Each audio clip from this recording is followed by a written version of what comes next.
Saludos a mis colegas en Latinoamérica, desde la región del Medio Oriente, desde la Sociedad de Fertilidad del Medio Oriente y desde el Líbano en particular. Mi charla el día de hoy va a ser acerca de la fertilidad masculina, el tratamiento convencional versus las terapias FSH. El factor masculino es la causa única de la infertilidad en aproximadamente el 30% de las parejas infértiles y un 25% adicional para causas de factores mixtos. Hay muchos aspectos de infertilidad de factores masculinos están mal entendidos y no están investigados de manera profunda en la consulta general. La alta tasa de fertilización y de embarazo que se alcanza con ICSI han llevado a la casi completa descontinuación de esfuerzos para poder mejorar los parámetros del esperma en vivo. La sabiduría de abandonar tal labor debe ser cuestionada porque la importancia de buena calidad de esperma para el desarrollo embriónico solo ahora se está empezando a valorar. ICSI sobrepasa los procesos de selección fisiológica, permitiendo que el esperma con anormalidades estructurales severas o tasas de aneuploides incrementados fertilicen los ovocitos. Más aún, un incremento en la tasa de anormalidades cromosómicas de novo en los retoños de los pacientes fue algo que se pudo observar en varios informes. Es esencial que el entusiasmo justificado que rodea el uso de ICSI como el tratamiento de elección para infertilidad por factores masculinos no deba prevenirnos que mejoremos la calidad del esperma y por tanto que alcancemos mejores resultados tanto en FBI y en ICSI. La justificación para el tratamiento,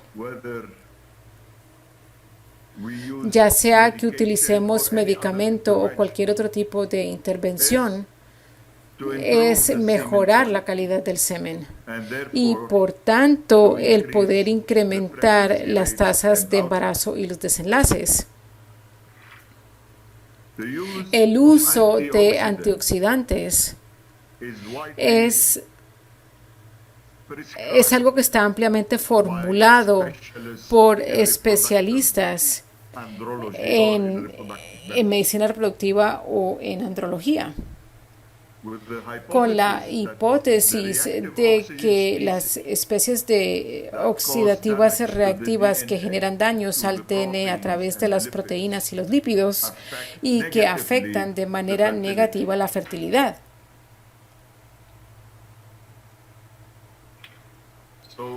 Así que, verificando la librería Cochrane, nosotros hemos encontrado que hay muchos estudios que revisaron el uso de antioxidantes en la subfertilidad masculina. Y bueno, hay varios antioxidantes que se utilizaron en los ensayos por la duración de 3, 6 y 9 meses. Algunos estudios trataron de ver la motilidad del esperma total, otros trataron de ver la concentración del esperma. Y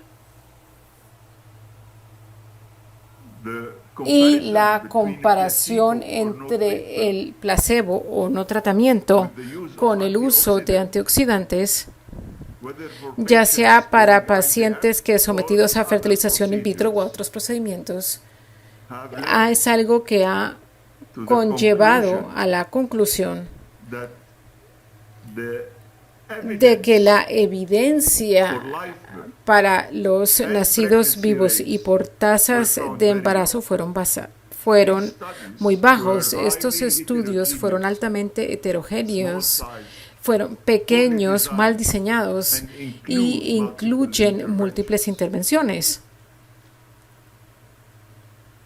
Como ustedes pueden ver aquí, la fertilización in vivo, la concepción natural, el IUL, la varicecolectomía y la post-varicelectomía. Así que habían muchas intervenciones. Bueno, así que nosotros encontramos que no eran las mismas intervenciones que permitían hacer conclusiones sobre que si una intervención era mejor que la otra. Segundo, el uso de andrógenos.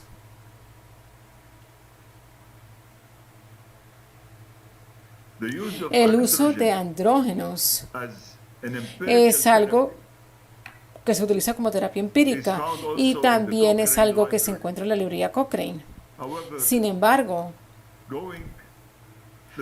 si revisamos la literatura de 1983 hasta 1995, nosotros no pudimos encontrar un solo ensayo que haya reportado una mejora en las tasas de embarazo después del uso de la terapia de andrógenos.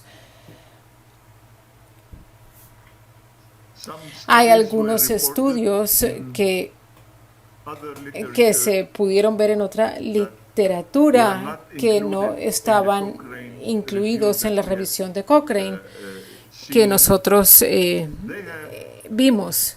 Ellos estos han mostrado una mejora marginal en la morfología del esperma y en otros no han encontrado diferencias en las tasas de embarazo y algunos, de acuerdo a la fuerza de trabajo de la OMS sobre el diagnóstico y tratamiento de la infertilidad, encontraron que el uso de andrógenos orales no eran satisfactorios debido a la baja potencia estadística. La Asociación Europea de Urología generó unas guías sobre infertilidad masculina que fueron actualizadas en el 2012. Encontraron que la testosterona debe estar contraindicada como una opción de tratamiento para hombres con infertilidad idiopática. Hay una encuesta reciente en 387 urólogos que pertenecen a la Asociación Urológica Americana. Reportaron que el 25% de los respondedores aún están prescribiendo andrógenos para pacientes infértiles, a pesar de que el tratamiento no es eficaz y que hay un sobreuso del procedimiento. Los antiestrógenos, la hipótesis para el uso de antiestrógenos es poder quitar el bloqueo de estrógenos en el eje del hipotálamo y la pituitaria. Eso es algo que podría liberar LH y FSH y podría incrementar la producción de testosterona en los testículos y el esperma. Por tanto, el tratamiento de clomifene con una dosis diaria de 50 miligramos puede incrementar la tasa de embarazo espontánea. Sin embargo, en la librería de Cochrane, la clomifena se utilizó también en una dosis de 25 miligramos.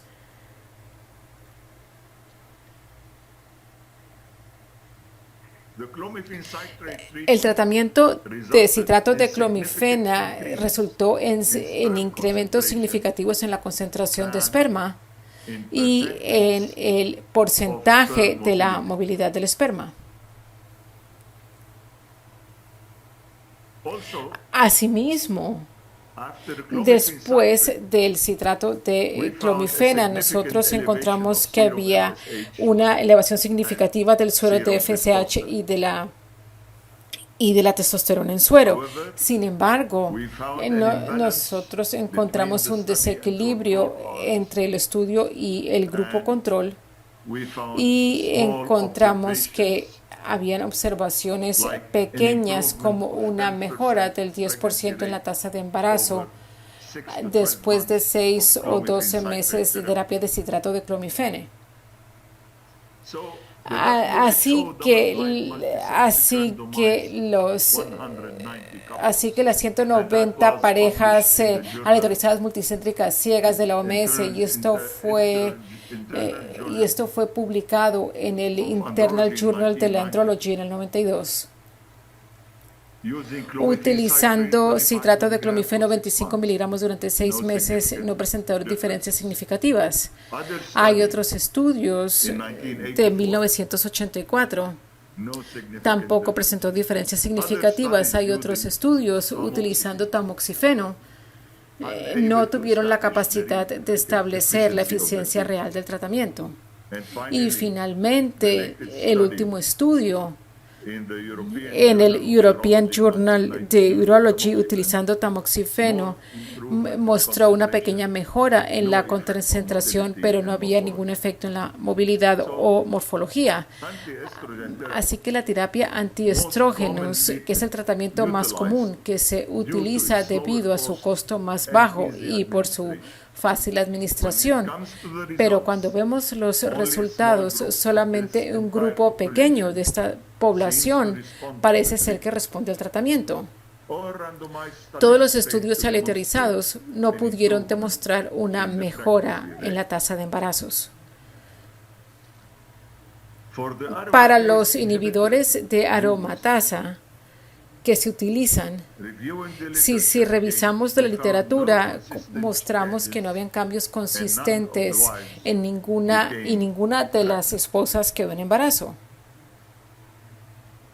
¿Y qué pasa con la terapia de gonadotropina? ¿Cuál es la hipótesis? Bueno, utilizando la gonadotropina como terapia, como medicamento, LH, FSH o ACG, con la justificación de que estas gonadotropinas van a estimular los testículos en general para poder mejorar la espermatogénesis y para poder incrementar la secreción de testosterona.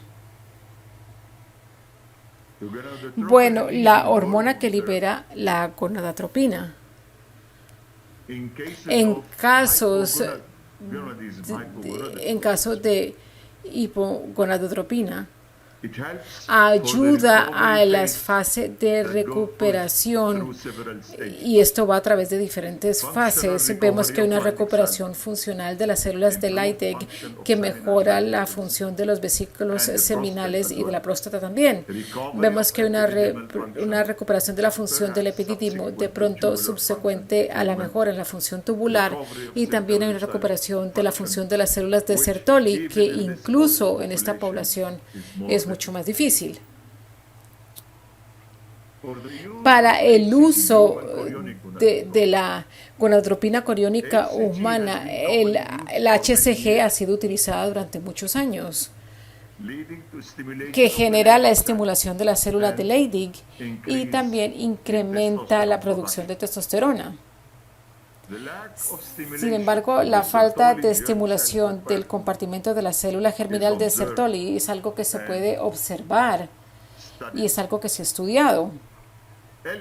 El LH activa la síntesis de IGF-1 por las células de Leydig y por tanto los receptores de IGF-1. Vemos que el IGF-1 es un regulador importante de la esteroidogénesis y de la espermatogénesis.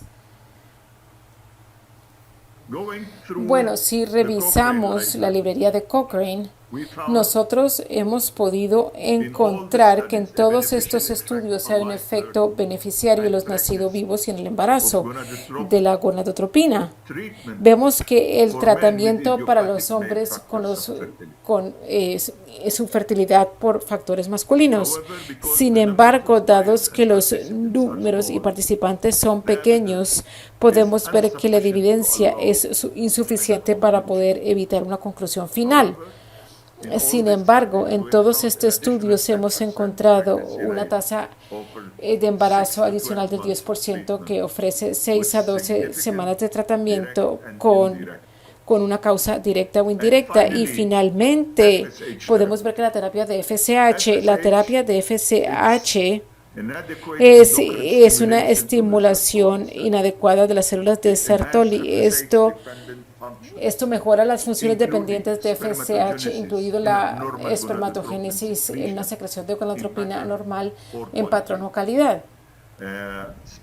Especialmente los casos donde hay una deficiencia celular de Sertoli parcial, la producción de AMP cíclico de proteínas que unen el andrógeno y inhiben la ceruloplasmina, la transferina. Así que la FSH es responsable para la calidad del espermatozoa en general y para la interacción en particular, lo cual genera la mejora en la tasa de fertilización. La terapia de FSH puede influenciar de manera positiva la función testicular, mejorando los parámetros de esperma y también la estructura del esperma.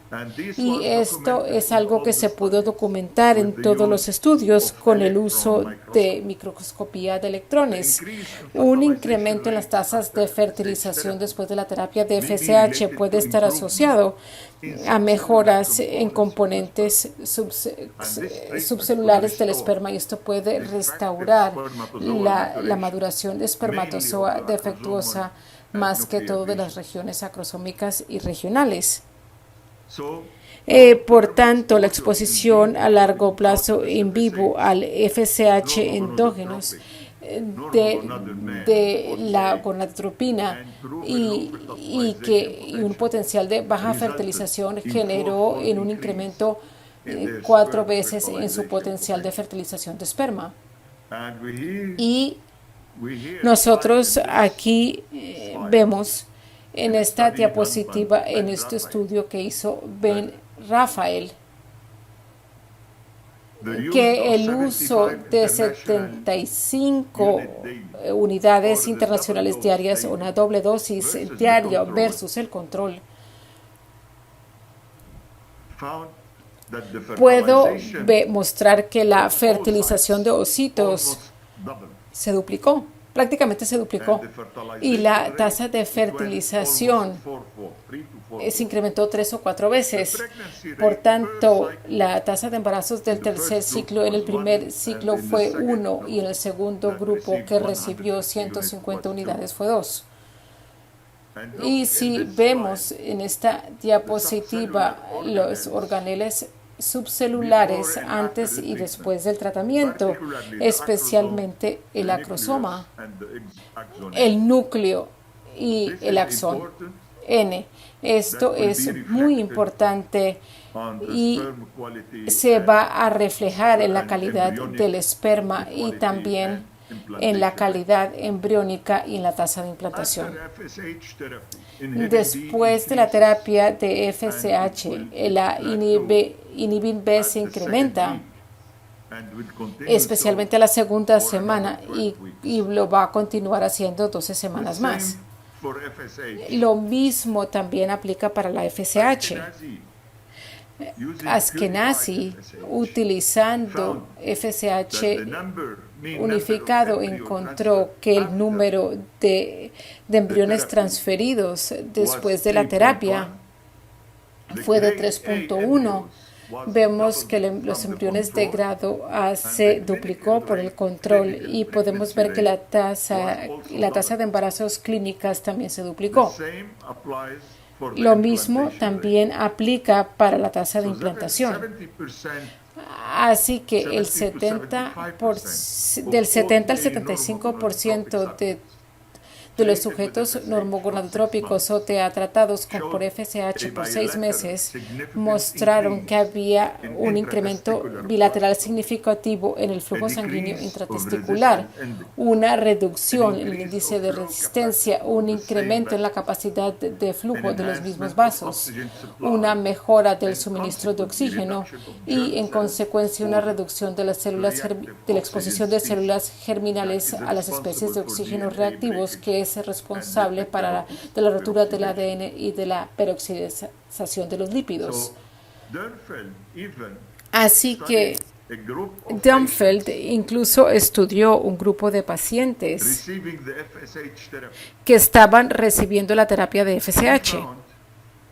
Ella encontró, o ella informó en el European Journal of Obstetrics and Genetics que había un incremento de 4 veces más en la tasa de embarazos espontáneos del 28%. Así que, en resumen, la terapia de FSH promueve la expresión de receptores de FSH en la superficie de células germinales y de Sertoli. Podemos ver que la respuesta postreceptora se incrementa, mejora la espermatogénesis, inhibe la secreción y esto incrementa el pretratamiento de los niveles B de inhibina. Eso es el resultado del estado funcional del eje HPT. La FSH puede ser un pretratamiento valioso para los pacientes oligospermicos sometidos a ICSI porque mejoran los parámetros del esperma, la estructura del esperma y la tasa de fertilización. La mejora de los niveles de inhibina B después de la terapia es el resultado de la acción de la gonadotropina y de la FSH en la actividad paracrina testicular. Y muchísimas gracias.